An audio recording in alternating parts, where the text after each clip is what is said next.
Today in New Orleans, they got a lot tougher on the holdouts. Police department, everyone home! Not only the flooded areas, but New Orleans' driest and wealthiest neighborhoods, too.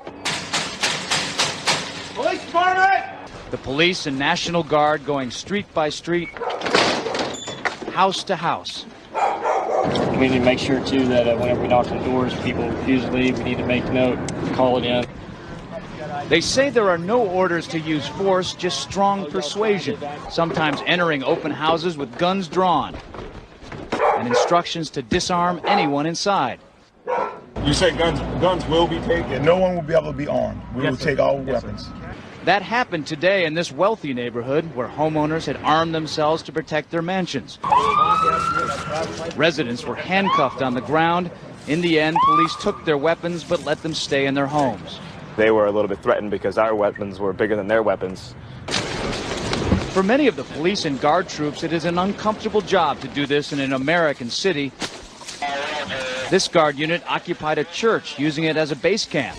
They had to leave a note because they could not get hold of the pastor to get permission. It is surreal. Yeah, you never expect to do this in your own country. Chris Montgomery says he'd rather be in Iraq than patrolling American neighborhoods. Walking up and down these streets, you don't want to think about the stuff that you're going to have to do if somebody pops around the corner. Be shooting in America. Yeah. Well, I don't want you in here. We're not going to do that. I don't want you in here, period. But there's a mandatory evacuation. I know all about it. Well, Patricia Coney's protests were to no avail. They moved her out of there, and she is now out of the city. No one will be able to be armed. We will take all weapons. It was a human drama with emotions and tensions running high.